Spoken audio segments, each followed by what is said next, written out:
Assalamualaikum warahmatullahi wabarakatuh. Waalaikumsalam warahmatullahi wabarakatuh. Bismillahirrahmanirrahim. Alhamdulillahi rabbil alamin.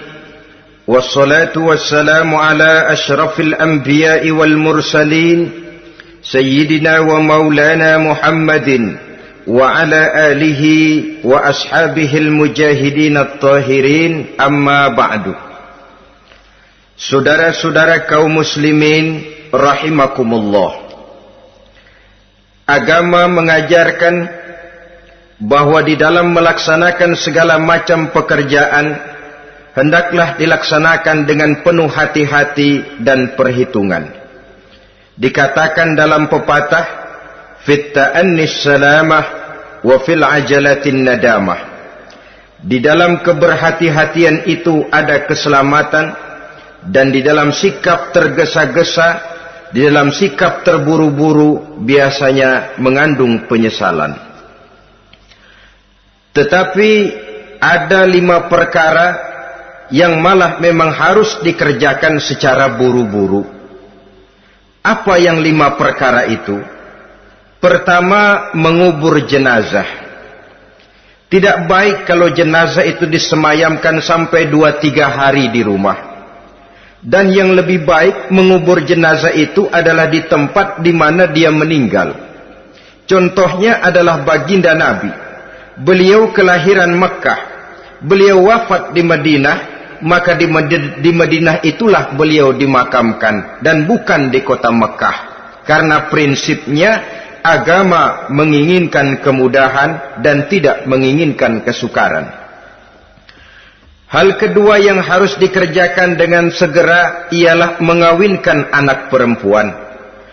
Apabila kita mempunyai anak perempuan, sudah sampai usianya untuk memasuki ambang pintu pernikahan, dan dia sudah minta untuk dinikahkan, maka segeralah orang tua menikahkannya atau mengawinkannya. Sebab biasanya anak perempuan, apalagi di zaman sekarang, kalau tidak segera dikawinkan oleh orang tuanya, dikhawatirkan dia akan kawin sendiri. Dan itu tentu akhirnya akan merepotkan kedua orang tuanya. Hal ketiga yang harus dikerjakan dengan segera dan buru-buru ialah membayar hutang. Apabila kita sudah berhutang kepada seseorang dan sudah ada uang untuk membayarnya, bersegeralah untuk membayar. Sebab kalau ditunda besok, lusa, atau hari minggu depan, dikhawatirkan uangnya akan terpakai untuk kepentingan-kepentingan yang lain, dan hutang akan tetap tinggal hutang, tidak pernah terbayar adanya. Hal keempat yang harus disegerakan ialah menghidangkan makanan untuk orang musafir yang kebetulan menjadi tamu di rumah kita. Dan hal yang kelima yang harus dilakukan dengan buru-buru, dengan segera bertaubat apabila mengerjakan perbuatan dosa. Hal kelima inilah yang akan kita bicarakan pada pertemuan kita kali ini, yaitu tentang taubat kepada Allah Subhanahu wa ta'ala. Taubat berasal dari kata-kata taba yatubu, yang isim masdarnya adalah taubatan. Artinya sama dengan roja'a yarji'u, ada ya'udu, pulang atau kembali. Bertobat maksudnya kembali dari yang dilarang oleh Allah. Kalau dalam perjalanan hidup ini kita suka menerjang larangan-larangan Allah, melaksanakan apa-apa yang dilarang olehnya, maka taubat artinya meninggalkan larangan-larangan itu dan kembali kepada apa yang diperintah oleh Allah Subhanahu wa ta'ala. Kenapa taubat ini harus disegerakan? Karena makhluk bernama manusia ini sulit melepaskan diri dari dosa dan salah. Nabi bersabda, kullu bani Adam khatta'un wa khairul khatta'ina tawwabun. Setiap anak Adam, yakni setiap manusia, pasti mempunyai dosa dan kesalahan. Dan sebaik-baik orang yang mempunyai dosa dan kesalahan ialah orang yang segera bertaubat. Dengan kata lain, orang yang baik sesungguhnya bukanlah orang yang tidak punya salah, karena tidak ada orangnya yang tidak punya salah. Tetapi orang yang baik adalah orang yang apabila melakukan kesalahan, dia segera sadar, dijadikannya kesalahan itu sebagai pelajaran untuk tidak diulanginya lagi pada masa-masa yang akan datang. Inilah yang digambarkan oleh Allah Subhanahu wa taala dalam surah Ali Imran ayat 135. Walladzina iza fa'alu fahishatan, dan orang-orang yang apabila mereka terjatuh ke dalam perbuatan dosa, au zalamu anfusahum, atau berbuat zalim kepada diri mereka sendiri, dzakarullaha fastaghfaru lidzunubihim, mereka segera ingat kepada Allah dan memohon ampun terhadap dosa yang pernah mereka kerjakan.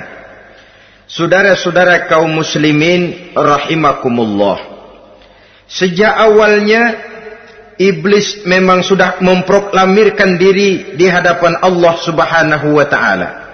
Apa kata iblis? Ya Rabbi wa izzatika la azalu aghwi bani adama ma damat arwahuhum fi ajsadihim. Ya Allah, demi kemuliaan-Mu saya bersumpah, kata iblis, saya akan selalu memperdayakan anak-anak Adam. Saya akan selalu menggoda manusia selama ruh mereka masih ada di dalam jasad mereka. Jadi selama ruh masih ada di dalam jasad, selama itulah iblis akan selalu berusaha menggelincirkan manusia untuk jatuh ke tempat-tempat salah dan ke tempat-tempat dosa. Tetapi kemudian Allah juga memberikan jaminan. Allah menjawab proklamasi iblis ini, wa izzati wa jalali ya mal'un la azalu aghfiru lahum mastaghfaru. Demi kehormatanku, demi kemuliaanku, hai mal'un, hai yang terkutuk, hai iblis, kalaupun engkau selalu memperdayakan manusia, kalaupun engkau selalu menipu dan menggoda mereka sepanjang ruh mereka masih ada di dalam jasad, aku akan senantiasa memberikan ampun kepada mereka sepanjang mereka memohonkan ampun kepadaku. Inilah jaminan dari Allah Subhanahu wa ta'ala. Saudara-saudara kaum muslimin rahimakumullah, oleh karenanya apabila kita berbicara tentang taubat, artinya kita berbicara tentang tingkah laku kita dalam kehidupan sehari-hari. Apa yang harus kita lakukan untuk sempurnanya satu taubat? Pertama, menyesal terhadap dosa yang pernah kita lakukan. Kadang-kadang ada juga orang bertaubat, tapi bukan nyesal terhadap dosa yang dia kerjakan, malah puas katanya. Dia ngomong sama teman-temannya, saya dulu zaman muda sudah kenyang judi, kenyang zina, kenyang mabuk-mabukan, sudah puas. Sekarang tinggal benernya saja, saya sudah taubat. Taubatnya sih bagus, tapi puasnya itu yang jelek. Kenapa harus dikatakan puas? Bukan puas, menyesal. Menyesal saya dulu. Kenapa hanyut terjebak dosa? Kenapa tenggelam di meja judi? Kenapa tenggelam di minum-minuman keras? Kenapa hanyut kepada perbuatan munkar dan maksiat? Saya menyesal sekali. Menyesal diperintah dan bukan malah puas. Dari rasa menyesal ini nanti timbul hal yang kedua, yaitu berniat tidak akan mengulangi lagi perbuatan dosa. Kalau menyesal tapi masih diulangi lagi, itu belum taubat yang sebenarnya. Saya kapok, menyesal, tidak mau minum minuman keras lagi. Besok tidak ada minuman keras, malah pusing, nyari kesana kemari. Itu belum taubat yang sebenarnya. Jadi setelah menyesal, berniat tidak akan mengulangi lagi perbuatan dosa itu. Kalau menyesal tapi masih diulanginya lagi, itu sama saja dengan main-main. Saudara-saudara kaum muslimin rahimakumullah, Barangkali itu yang orang namakan dengan taubat sambal namanya. Kita kalau makan nasi pakai sambal, pedesnya bukan main, repot, marah, ngomel. Gila, sambal pedes bukan main, taubat sama sambal. Taubat sama sambal katanya. Tapi 2-3 hari kemudian dia makan lagi, nggak ada sambal, nyari. Kemarin sudah taubat, 2 hari kemudian malah nyari. Ini bukan taubat yang sebenarnya. Penyesalannya tidak diiringi dengan berniat untuk tidak mengulangi perbuatan dosa itu selama-lamanya. Saudara hadirin, kita sudah taubat, tidak mau lagi minum minuman keras. Datang teman, minum ya, nggak mau. Kenapa? Saya sudah taubat. Yang benar, benar. Kalau dibayarin, udah. Jadi rupanya taubatnya itu cuma karena nggak ada yang bayarin. Begitu datang yang bayarin, berangkat lagi. Itu belum lagi merupakan taubat yang sebenarnya. Begitu juga kita taubat dari meja judi. Pada waktu sudah bures, bangkrut, habis-habisan, mungkin menyesal, mungkin bertaubat. Inilah akibatnya judi, rumah tangga berantakan, harta boros, anak terlantar, uang tidak ada. Taubat, saya tidak mau lagi-lagi tenggelam di meja judi. Pada saat kondisinya bangkrut, itu yang diucapkan. Tapi 2-3 hari, 4-3 minggu, 1 bulan kemudian rezekinya banyak, makmur lagi, usahanya maju lagi, lupa lagi dia kepada ucapan sebelumnya. Akhirnya sedikit demi sedikit tenggelam kembali di meja judi. Ini pun belum merupakan taubat yang sebenarnya. Jadi untuk sempurnanya taubat, yang pertama menyesal terhadap dosa yang telah dilakukan, yang kedua berjanji tidak akan mengulangi lagi, kemudian yang ketiga meninggalkan perbuatan jahat itu untuk selama-lamanya. Dengan kata lain, kalau memang taubat tidak mau minum lagi, talak 3 itu minuman keras. Kalau memang niat tidak akan berjudi lagi, talak 3 itu segala macam bentuk perjudian, meninggalkan perbuatan jahat. Yang keempat, menunaikan semua fardu dan kewajiban. Sebab barangkali pada saat kita tenggelam dalam dosa, perintah-perintah Allah, jangankan yang sunnah, yang wajib saja sering kita lalaikan. Maka apabila diri telah berniat melaksanakan taubat, maka tunaikan semua kewajiban yang disyariatkan oleh agama kepada kita. Yang kelima, meminta halal kepada para lawannya dengan termasuk mengembalikan hak milik orang lain. Ini kalau menyangkut hukukul adamiyin atau hak-hak manusia. Jadi kalau kita berdosa kepada sesama manusia, Allah belum akan menerima taubat kita kalau kita belum minta maaf kepada yang bersangkutan. Adapun kalau kita sudah minta maaf tapi yang bersangkutan tidak mau memberikan maaf, itu urusan dia kepada Allah. Urusan kita adalah meminta maaf kepada yang bersangkutan. Hal yang keenam, mendidik atau melatih diri untuk bertaat kepada Allah. Sebagaimana kita dulunya telah melatih diri, memperturutkan diri untuk berbuat durhaka.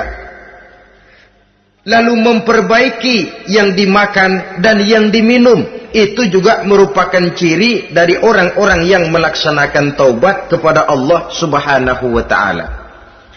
Kemudian apalagi memperbanyak istighfar di dalam kehidupan.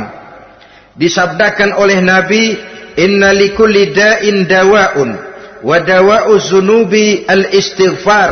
Sesungguhnya segala macam penyakit tentu ada obatnya, dan obat dari segala macam dosa adalah istighfar. Saudara-saudara kaum muslimin rahimakumullah. Jadi kalau yang terdahulu merupakan perbuatan-perbuatan konkret, maka yang terakhir ini taubat dalam bentuk ucapan berupa memperbanyak istighfar, memohonkan ampun kepada Allah Subhanahu wa ta'ala. Mari kita lihat dalam teladan hidup kita, manusia yang hatinya paling bersih, tidak lain adalah Rasulullah sallallahu alaihi wasallam. Beliau sudah mendapat jaminan ampun dari seluruh dosa. Liyaghfir lakallahu ma taqaddama min zambika wa ma ta'akhkhar, kata Allah. Muhammad, dosamu yang dahulu, dosamu yang sekarang, dosamu yang akan datang jikalau memang ada, seluruhnya sudah mendapat jaminan ampun dari Allah. Tetapi coba lihat dari sejarah perjalanan hidup yang mulia ini. Sungguh pun beliau sudah nyata-nyata mendapat jaminan ampun dari Allah. Beliau mengatakan, ayyuhan nas, tubu ilallah, fa inni atubu fil yaumi mi'ata marrah.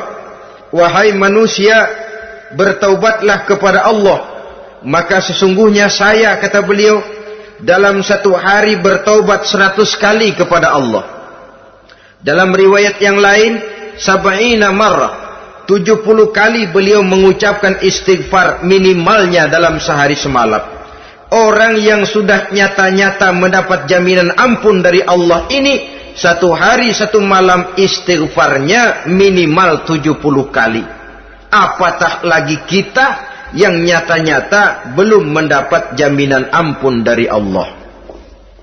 Di dalam satu hadis diriwayatkan bahwa iblis laknatullah alaih pernah berkata, ahlaktun nasa bizzunubi wal ma'asi. Aku rusak dan aku hancurkan kehidupan manusia dengan dosa dan dengan segala macam perbuatan maksiat. Iblis menghancurkan manusia dengan menanamkan kegemaran berbuat dosa dan menanamkan kesukaan untuk bergelimang dalam dunia maksiat. Tetapi kemudian iblis mengakui, wa ahlakuni bila ilaha illallah wal istighfar. Tetapi kemudian terbalik, manusia menghancurkan aku dengan kalimat la ilaha illallah dan dengan istighfar, yakni mengucapkan astaghfirullahalazim. Inilah senjata pemungkas menghadapi upaya iblis untuk menghancurkan manusia. Kalau iblis menghancurkan manusia dengan perbuatan dosa, dengan menenggelamkan manusia ke dalam perbuatan-perbuatan maksiat, hendaknya kita sadar. Pada saat kita terdorong untuk melakukan perbuatan dosa, kita lalu sadar inilah perangkap iblis untuk membinasakan saya. Pada saat kita terjebak ke dalam perbuatan maksiat dan munkarat, ingatlah baik-baik, inilah perangkap iblis untuk merusak dan membinasakan saya. Maka hancurkan perangkap iblis, hancurkan tipu daya dan usaha iblis itu dengan apa? Dengan kalimat la ilaha illallah dan dengan memperbanyak istighfar. Falamma ra'aitu dzalik, ketika aku lihat hal itu, kata iblis, mereka hancurkan kita dengan dosa dan maksiat, dan kita hancurkan mereka dengan la ilaha illallah dan istighfar. Diamkah iblis? Puaskah iblis? Ternyata tidak. Apabila aku lihat usaha manusia itu, ahlaktuhum bil huda, ahlaktuhum bil hawa, wahum yahsabuna annahum muhtadun. Apabila mereka hancurkan aku dengan la ilaha illallah dan istighfar, maka aku kembali menghancurkan mereka dengan mempergunakan hawa nafsu, sehingga mereka menyangka bahwa mereka adalah orang-orang yang mendapat petunjuk. Ditanamkan dalam diri kita perasaan bahwa kitalah orang yang paling benar, itu pun tipu daya iblis. Maka orang pintar itu baik, tapi merasa pintar itu jelek. Orang benar itu bagus, tapi merasa benar itu tidak baik. Karena biasanya orang kalau sudah merasa benar, lalu cenderung untuk menganggap orang lain tidak benar. Kalau sudah begitu, dia akan mengklaim diri, sayalah orang yang paling benar, yang lain tidak benar semuanya. Itu termasuk perangkap iblis juga. Setelah kita gempur mereka dengan kalimat tahlil dan dengan kalimat istighfar. Saudara-saudara kaum muslimin rahimakumullah, Allah Maha Pengasih dan Maha Penyayang. Ia akan mengampunkan perbuatan yang bersifat salah dari manusia Hanya manusia saja yang kadang-kadang bodoh, tidak mau mengampuni dan memaafkan dirinya sendiri, dengan membiarkan dirinya terseret berlarut-larut dalam dosa tanpa keinginan untuk bertaubat. Sepanjang nafas belum sampai di tenggorokan, sepanjang matahari masih terbit di sebelah timur dan terbenam di sebelah barat, sepanjang itu Allah masih akan menerima taubat seorang hamba. Innallaha yaqbalu taubatal abdi ma lam yugharghir.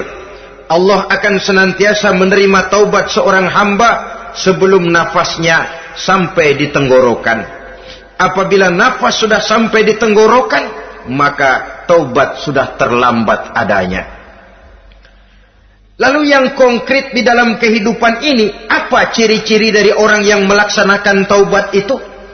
Seorang ahli hikmah berkata, pertama, orang yang taubat itu kelihatan bahwa dalam kehidupan ini dia mampu menjaga lidahnya dari ucapan yang berlebih-lebihan, dari ucapan yang tidak ada manfaatnya, dari ucapan yang mengandung dosa, namimah, mengadu domba, dan ucapan-ucapan yang merugikan orang lain. Orang yang taubat kelihatan dari lidahnya. Ini yang konkret. Yang kedua, orang yang taubat itu cirinya tidak ada lagi rasa dengki di hatinya, tidak ada keinginan untuk membenci dan memusuhi orang lain. Kenapa? Dia sudah sibuk memikirkan kekurangan dirinya sendiri, sehingga tidak ada waktu lagi untuk mengorek-ngorek, mencari-cari aib dan kekurangan pada diri orang lain. Ini makna ucapan Nabi, tuba liman syaghalahu aibuhu an uyubin nas. Beruntunglah orang yang kekurangan pada dirinya menyebabkan dia cukup sibuk sehingga tidak sempat mencari-cari dan mengorek-ngorek aib dan kekurangan orang lain. Berbeda dengan orang yang masih jauh dari sikap taubat, selalu berusaha mencari dan mengorek-ngorek kekurangan orang lain, sementara aib dan kekurangan dirinya diumpetin. Ini namanya ilmu kancil. Orang lain disorotin, dia ngaling, ngumpet. Kerjaannya apa? Ngonten orang lain saja. Dia sendiri tidak mau diponten dan tidak mau memonten dirinya. Akibatnya apa? Sikap introspeksi tidak ada. Sikap mawas diri hilang. Sikap melihat, bercermin terhadap pribadinya sendiri hilang. Yang ada cuma menilai orang lain saja. Jadi adapun orang yang sudah bertobat ini, di hatinya tidak ada dengki. Melihat orang lain mendapat nikmat, alhamdulillah, dia ikut bersyukur. Lain dengan orang yang jauh dari taubat, tetangganya dapat nikmat, dia meriang. Tidak senang hatinya melihat orang lain senang. Orang melarat malah tepuk tangan. Saudara hadirin yang saya muliakan, orang yang semacam ini pada hakikatnya selalu disiksa oleh perasaannya sendiri. Kalau tetangganya yang kaya, ditanya kemana dukunnya. Tapi kalau tetangganya jatuh melarat, dia tepuk tangan, gembira bukan main. Lain dengan orang yang sudah bertobat, hasud itu hilang dari dirinya. So hasud inilah yang akan memakan kebaikan yang kita kerjakan. Kata Nabi, hasud itu bisa memakan kebajikan seperti api memakan kayu bakar. Allahu Akbar.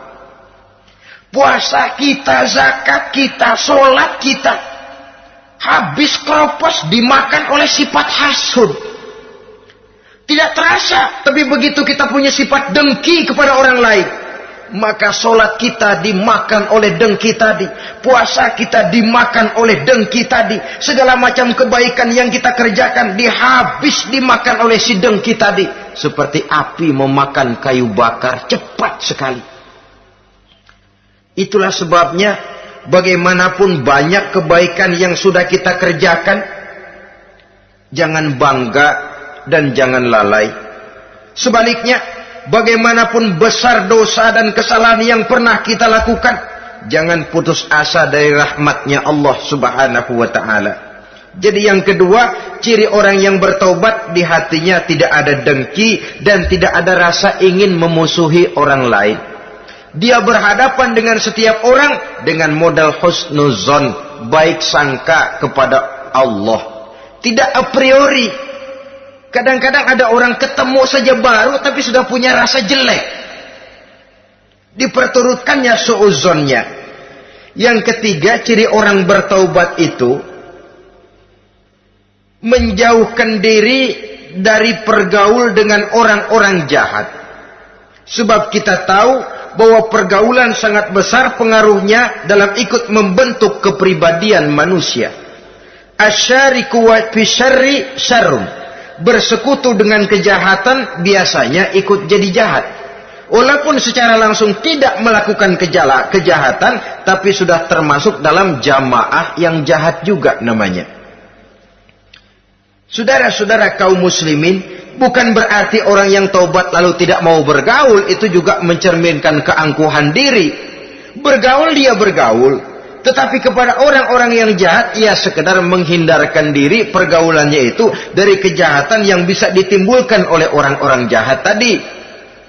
Ciri yang keempat dari orang yang bertaubat, dia mempersiapkan diri untuk menghadapi mati. Mempersiapkan diri. Sebagaimana kita tahu, kalau kita akan pergi ke luar kota, tentu kita membawa bekal. Makin jauh perjalanan, makin banyak bekal yang harus kita bawa. Hidup ini adalah perjalanan panjang yang kita juga memerlukan bekal dalam kehidupan. Orang yang bertobat, orang yang mempersiapkan diri untuk menghadapi maut dan menghadapi hari-hari sesudah maut itu datang. Menghadapi kehidupan di alam barzakh, menghadapi kehidupan di alam akhirat dan selanjutnya. Dia mempunyai persiapan sehingga kapan maut datang dia sudah punya persiapan lebih dahulu. Saudara, kalau kita siap dipukul orang, pada saat pukulan itu datang rasanya sakitnya agak lebih kurang daripada kita tidak pernah siap untuk dipukul. Walaupun bobot pukulannya sama, tapi kita akan lebih punya daya tahan kalau kita sudah siap. Oleh karena itu, orang yang bertobat, orang yang mempunyai persiapan untuk menghadapi mati. Tidak hanya untuk menghadapi mati, tapi juga menghadapi hidup di seberang kematian nanti. Maka karenanya, dia sibuk dengan dunianya, tapi juga dia lebih sibuk dengan akhiratnya. Dia tenggelam dalam berbagai macam kesibukan dunia. Lain saat dia memfanakan diri untuk membekali diri menghadapi kehidupan sesudah hidup yang sekarang ini. Ciri-ciri ini tentu akan kelihatan dari gerak hidup seseorang. Saudara-saudara kaum muslimin rahimakumullah. Jadi dengan kata lain, kalau kita kembali kepada surah Ali Imran ayat 135 tadi, apabila dalam kehidupan terjebak kita kepada perbuatan dosa atau zalim kepada diri sendiri, zakarullah, segeralah mengingat Allah, fastaghfaru li dzunubihim, dan segera memperbanyak istighfar, memohon ampun kepada Allah Subhanahu wa taala, sebab dosa dalam Islam hanya bisa ditebus dengan taubat. Bukan dengan uang, bukan dengan beras, bukan juga dengan piagam. Dosa dalam Islam hanya bisa ditebus dengan melaksanakan taubat kepada Allah. Dan untuk bertaubat tidak usah ngulur waktu. Besok saja, bulan depan saja, tahun depan saja, nanti saja kalau sudah agak sedikit tua. Ibarat diri kita ini kaca, kata Imam Ghazali, maka dosa adalah debu. Apabila kaca kena debu, sedikit nempel debu lalu dilap, sedikit nempel debu terus dilap lagi, insya Allah kaca akan tetap bersih. Tapi kalau kita menunggu debu sampai banyak, apalagi sampai berurat, berkarat, nanti akan sulit membersihkannya. Demikian hati manusia itu. Kalau sudah dihinggapi oleh dosa, ditumpuknya lagi, berkarat dosa dalam hati, biasanya berat untuk melaksanakan taubat. untuk lebih meningkatkan pengertian kita tentang ciri dari orang-orang yang bertaubat, mari kita ikuti sebuah dialog yang pernah terjadi antara Rasul dengan para sahabat. Satu hari ketika sedang berkumpul dengan para sahabat, baginda Rasul bertanya, "Atadruna manit taib?" Saudara-saudara, tahu enggak saudara-saudara, siapa sebenarnya orang-orang yang bertaubat itu? Macam-macamlah jawaban para sahabat, tapi yang jelas akhirnya mereka berkata, Allahu wa rasuluhu a'lam. Allah dan Rasulnya yang lebih tahu siapa sebenarnya orang yang bertaubat itu. Atas jawaban ini, baginda Rasul lalu menegaskan, pertama, man taba wa lam yata'allamil ilma falaysa bitaibin. Siapa orang yang mengaku bertaubat kepada Allah, lalu dia tidak mau mencari ilmu, tidak mau belajar, falaysa bitaibin, maka dia belum termasuk orang yang bertaubat. Jadi di sini jelas bahwa bukan hanya dari dosa kita bertaubat, juga bertaubat dari kebodohan. Dalam arti tidak membiarkan diri kita bodoh terus menerus. Dengan bahasa anak sekarang, bodoh tapi betah.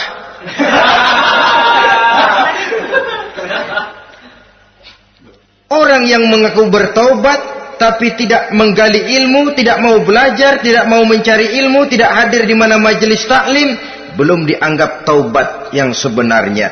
Jadi grafik orang yang taubat itu kelihatan dari kesungguhannya mencari ilmu, menghadiri majelis taklim, menghadiri kuliah-kuliah, ceramah-ceramah dan diskusi-diskusi keagamaan. Rakus dia dengan ilmu pengetahuan agama. Sehingga dengan ilmunya taubatnya semakin mantap. Ini ciri yang pertama. Lalu beliau bersabda lagi, "Wa man taba wa lam yazdad fil ibadati falaysa bitaibin."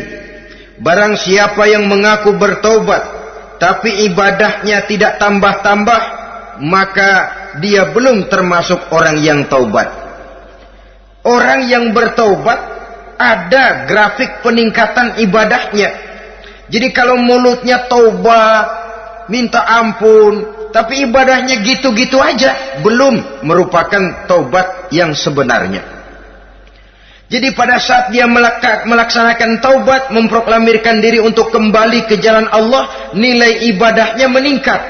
Kalau sholatnya tadinya cuma sekedar yang wajib-wajib saja, setelah dia taubat bertambah melaksanakan yang sunnah, rawatibnya, qobliyah, ba'diyahnya, atau kemudian nawafilnya berupa tahajud, hajat, duha, istikharah, dan solat-solat sunnah lainnya. Jadi kelihatan dari peningkatan ibadahnya. Ini ciri yang kedua. Yang ketiga kata Nabi lagi, wa man taba wa lam yardal khusama falaysa bitaibin. Barang siapa yang mengaku bertaubat kepada Allah tapi dia tidak bisa meridhoi musuh-musuhnya, maka belum lagi dia dianggap orang yang bertaubat. Meridhoi, memaafkan musuh. Saudara, memberi maaf itu lebih sulit daripada minta maaf. Tapi memberi maaf lebih mulia daripada minta maaf. Minta maaf gampang, memberi maaf yang sulit. Karena itu orang yang memberi maaf menunjukkan jiwa yang lebih luhur daripada orang yang minta maaf. Sebab apa? Posisi orang yang memberi maaf kan posisi orang yang menang. Biasanya dalam posisi menang orang gampang congkak dan sombong. Orang datang minta maaf kepada kita, lalu timbul keseganan. Iya, minta maaf sih gampang. Memberi maaf itu yang sulit, tapi itu yang sangat dianjurkan. Dan itu merupakan ciri dari orang-orang yang bertaubat.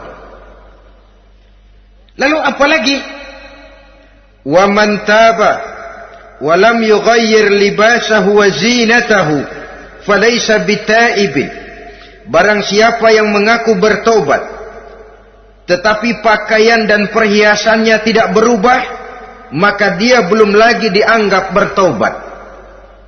Orang bilang pakaian memang kulit, yang penting isi.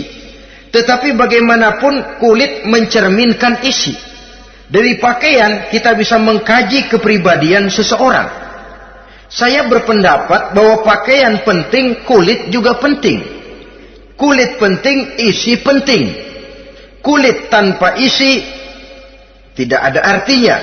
Isi tanpa kulit juga meragukan orang.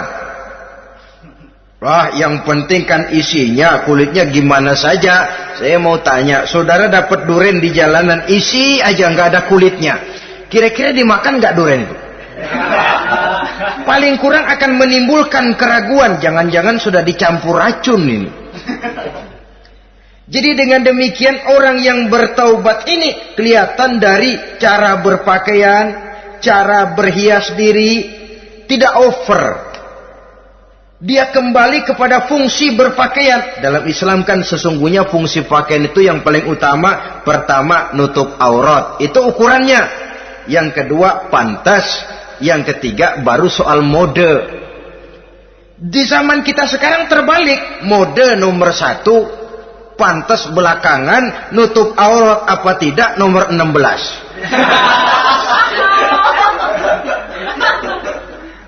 Kalau sudah mode, kita kekira kekurangan pertimbangan. Ini buat saya pantas apa tidak, ini menutup aurat apa tidak. Kita balik. Padahal fungsi berpakaian dalam Islam tujuan utamanya pertama nutup aurat. Biar modenya mutaakhir, ciptaan Pierre Cardin sekalipun, kalau memang tidak nutup aurat, ya hukumnya masih belum berpakaian. Atau juga ukuran yang kedua, pantas. Yang orang lain pantas, kita pakai, belum tentu kita pantas. Kita kadang-kadang kehilangan pertimbangan. Lihat iklan, bintang film memakai pakaian yang begini bagus, lalu kita pakai saja. Ya tentu namanya bintang film. Kadang-kadang pakaian untuk show dipakai buat kondangan. Akhirnya habis sekampung orang nonton dia. Ya nggak pantas toh, nggak wajar. Saudara hadirin yang saya muliakan, orang yang bertobat kelihatan dari pakaian dan perhiasannya. Kalau sudah memakai perhiasan, ya sekedarnya saja. Tidak lalu dengan niat supaya orang tonton, supaya orang lihat, supaya orang tahu dia kaya, supaya timbul decak kagum, asal dia lihat orang lalu wah. Kalau sudah diwahi lalu senang. Saudara hadirin yang saya muliakan, kemudian kata Nabi lagi, wa man taba wa lam yubaddil ashabahu falaysa bitaibin. Siapa yang mengaku bertaubat tapi pergaulannya dari itu ke itu saja, seperti itu juga tidak mengalami perubahan, maka dia belum lagi dianggap bertaubat. Kalau taubat kita dari judi, jangan bergaul lagi dengan penjudi. Dalam arti jangan berkumpul di majelis judi. Ah, saya sih udah tobat nggak main judi, tapi ngumpulnya di situ terus. Ya bagaimana? Pada akhirnya toh akan terseret juga. Saudara hadirin yang saya muliakan, jadi dengan demikian lingkungan juga sangat besar pengaruhnya dalam kriteria orang yang bertaubat. Selanjutnya Nabi bersabda, "Wa man taba walam yughayyir khuluquhu falaysa bitaibin." Siapa yang mengaku bertaubat tapi akhlaknya, budi pekertinya tidak mengalami perubahan, maka orang itu pun belum dianggap bertaubat. Ini juga konkret. Orang yang bertaubat kelihatan dari akhlaknya. Kalau kemarin sama orang tua songong, kurang ajar, nyelongcong, maka setelah taubat dia berakhlak kepada orang tua. Kalau kemarin kepada anak muda menindas, tidak senang kepada anak muda yang maju, setelah dia taubat dia bisa menyayangi kepada anak-anak muda. Akhlak ini lain dengan adat, istiadat. Adat biasanya hanya memandang yang lahir, sedangkan akhlak zahir batin dipandang. Contoh, seorang anak muda kalau lewat di depan orang tua membungkukkan badan, menurut adat dia sudah sopan. Tapi menurut akhlak belum tentu berakhlak. Tergantung kepada niatnya apa membungkukin badan. Permisi apa ngina.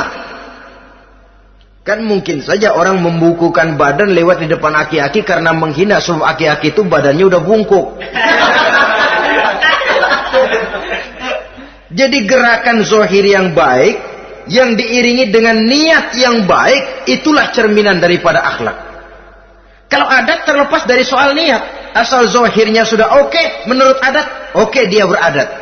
Niatnya apa? Adat tidak pernah menilai. Maka orang yang bertaubat pun kelihatan dari akhlaknya. Dan akhlak itu adalah keseluruhan tingkah hidup manusia. Cara berjalan ada akhlak. Cara makan ada akhlak. Cara duduk ada akhlak. Cara tidur ada akhlak. Sehingga pantas ketika Siti Aisyah ditanya, Aisyah, Rasulullah itu akhlaknya apa sih? Beliau menjawab, karena Rasulullah khuluquhul Quran. Rasulullah itu akhlaknya Quran. Sehingga di kalangan ilmuwan lalu ada ungkapan bahwa Nabi Muhammad adalah Quran berjalan. Maksudnya seluruh konsepsi Quran sudah diterjemahkan dalam kehidupan Nabi. Maka tidak heran kalau Islam mengatur kehidupan manusia sejak yang sekecil-kecilnya sampai yang sebesar-besarnya. Cara berpakaian ada akhlaknya, kan begitu toh dalam Islam. Saudara diri di depan kaca, ngaca, ada akhlaknya, ada bacaannya. Allahumma kama hassanta khalqi fahassin khuluqi. Sampai saudara masuk ke dalam WC sekalipun ada akhlaknya. Karena akhlak adalah keseluruhan gerak hidup manusia.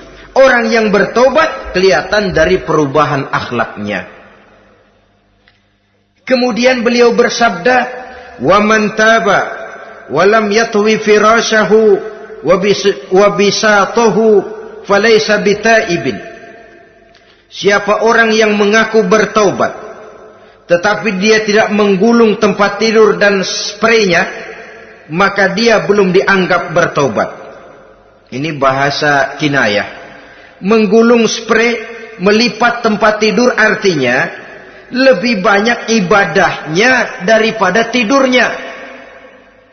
Kalau ngaku taubat tapi sehari 24 jam, 22 jam tidur, cuma 2 jam ibadah, ya belum mencapai kriteria itu. Dengan kata lain, orang apabila sudah memproklamirkan diri untuk taubat, menyingsingkan lengan baju, melipat spray, menggulung tempat tidur. Bukan berarti dia tidak tidur-tidur, tetapi bersiap diri untuk melaksanakan ibadah yang pada saat dia terjebak dalam dosa, sudah banyak ibadah yang ditinggalkannya. Saudara-saudara kaum muslimin rahimakumullah. Kemudian beliau bersabda pula, "Wa man taba wa lam yatasaddaq falaysa bitaibin." Barang siapa yang mengaku bertobat kemudian dia tidak menyedekahkan karunia yang diberikan Allah kepadanya, maka taubatnya belum lagi dianggap taubat yang sebenarnya. Faman istabana minal abdi hazihi al-khisal fahuwa taibun haqqa. Apabila nyata tanda-tanda ini pada diri seorang hamba, maka barulah taubatnya dinamakan taubat yang sebenarnya. Jadi untuk taubat itu ada 2 jalan yang bisa kita tempuh. Pertama, taubat dengan lisan, taubat dengan ucapan. Dalam artian apa? Memperbanyak istighfar. Istighfar yang mana? Yang mana yang mungkin saja. Kalau waktunya sempit ya istighfar yang pendek-pendek. Astaghfirullah, astaghfirullah, astaghfirullah. Mau yang lebih panjang, astaghfirullahalazim allazi la ilaha illa huwal hayyul qayyum wa atubu ilaih min jami'il ma'asi waz zunub la haula wala quwwata illa billahil aliyyil azim. Ada waktu yang lebih panjang lagi membaca sayyidul istighfar. Tiap kali berbuat jahat, tiap kali diiringi dengan istighfar. Nah, ini yang bisa runtuh dengan istighfar ini dosa apa? Dosa yang ringan, dosa yang biasanya dilakukan oleh panca indera kita. Mata ini dosa mata, insya Allah bisa runtuh dengan istighfar. Ngelihat yang haram, cepat nunduk, astagfirullah. Habis nunduk, jangan ngeliatin lagi. Kadang-kadang ngelihat nunduk, istighfar, melotot lagi, istighfar lagi.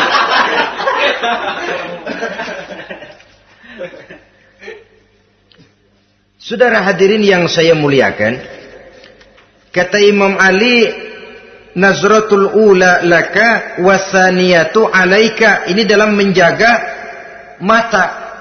Pandangan pertama rezekimu kelihatan, namanya kelihatan kan rezeki. Pandangan pertama rezekimu, ulangannya dosamu. Ulangannya ini yang bisa membawa dosa. Dosa karena lidah, mengucapkan kata-kata yang menyakitkan orang. Dengan istighfar, insya Allah runtuh.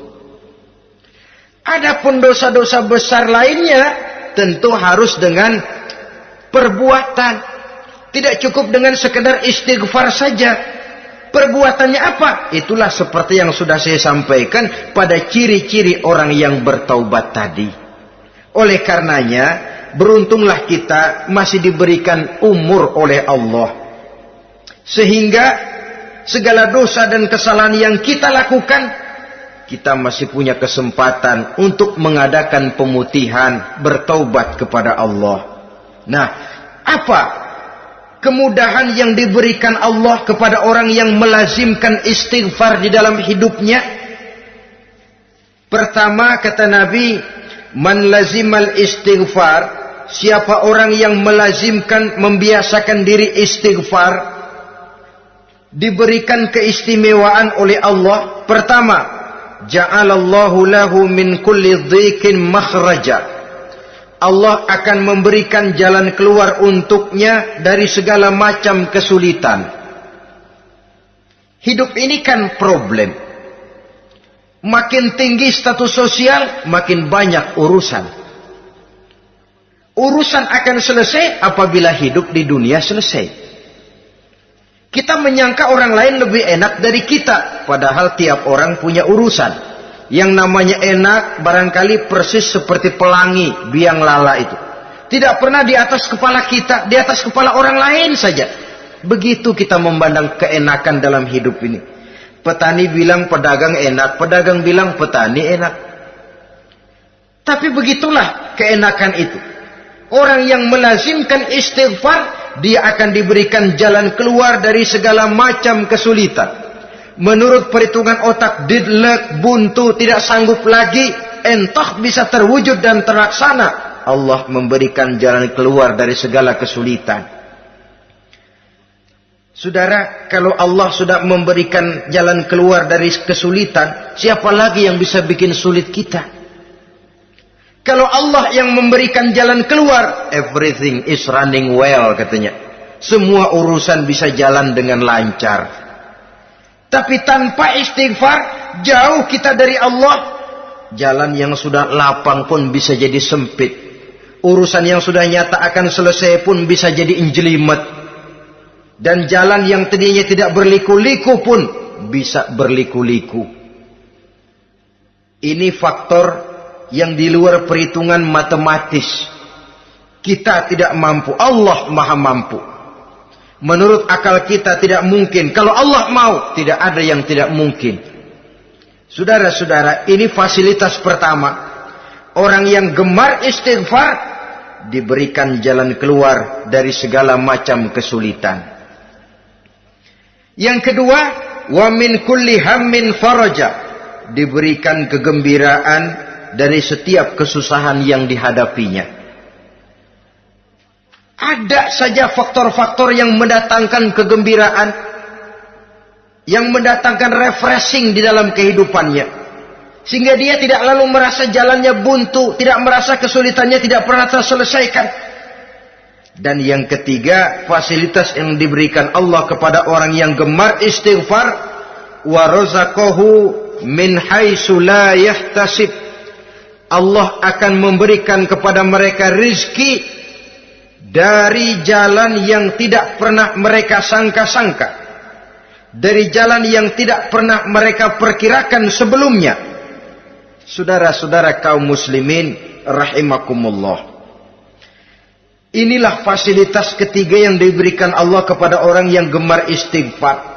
Rizkinya datang dari jalan yang tidak disangka-sangka. Sebab rizki ini juga termasuk hal gaib. Dan jangan lupa, ar-rizku bimakna al-ata hissiyan kana au ma'nawiyan. Rizki adalah pemberian baik yang konkret maupun yang abstrak. Kita sering membatasi pengertian rezeki, maka rezeki kita jadi sering terbatas. Menurut kita kan yang namanya rezeki cuma duit saja.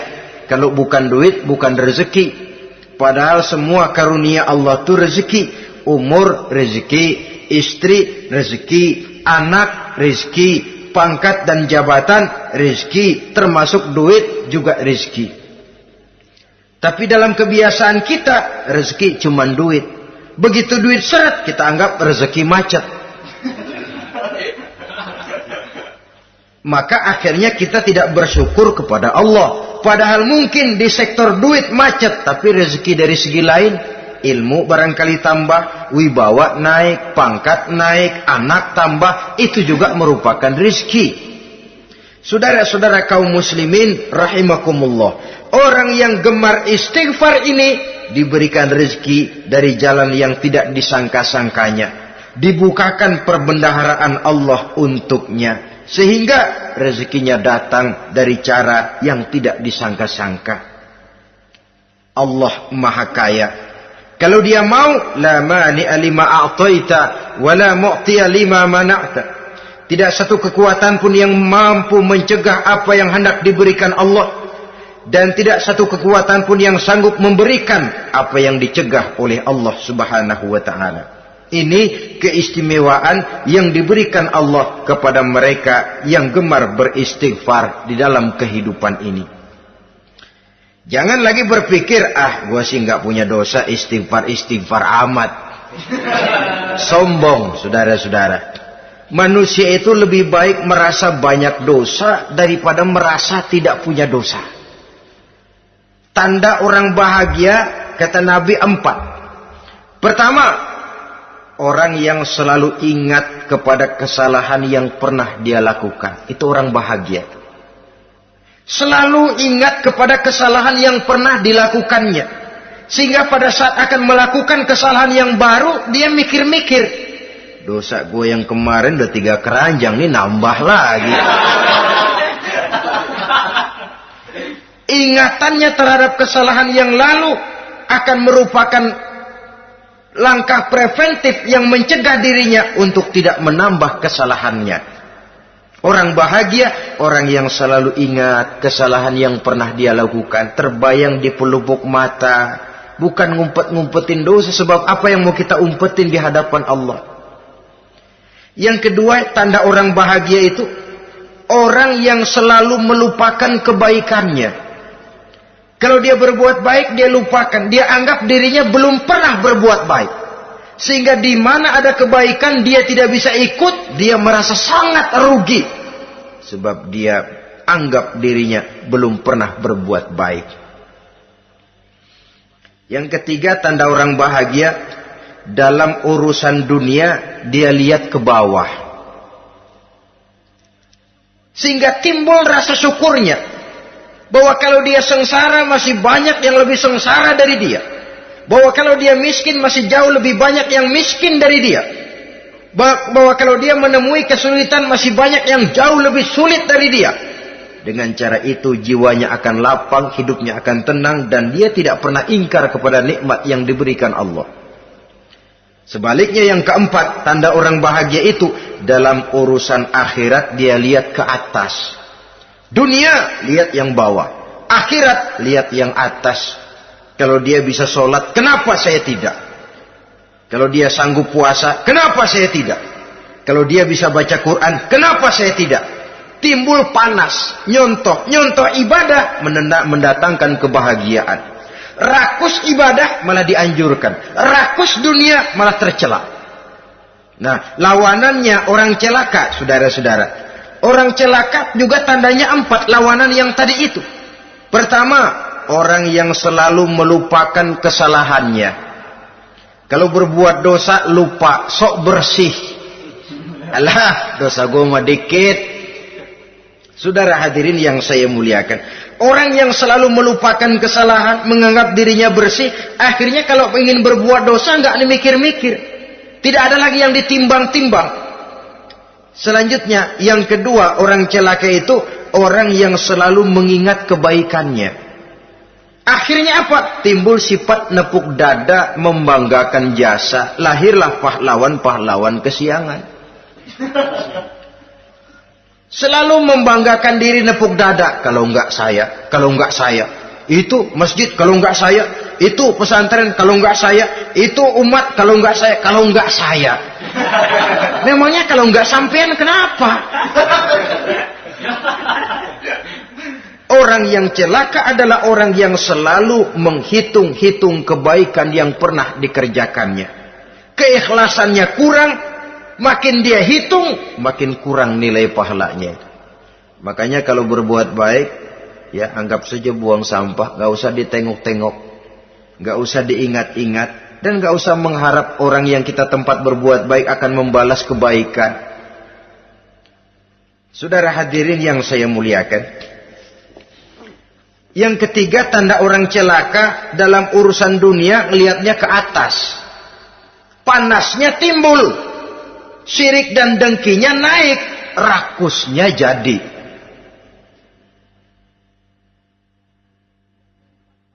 Timbul sifat panasnya itu, tidak mau ngerti. Kalau tetangga saya bisa beli kulkas, kenapa saya tidak? Kalau tetangga saya bisa beli motor, kenapa saya tidak? Kalau tetangga saya bisa beli mobil, kenapa saya tidak? Gaji nggak cukup, tuyul piara.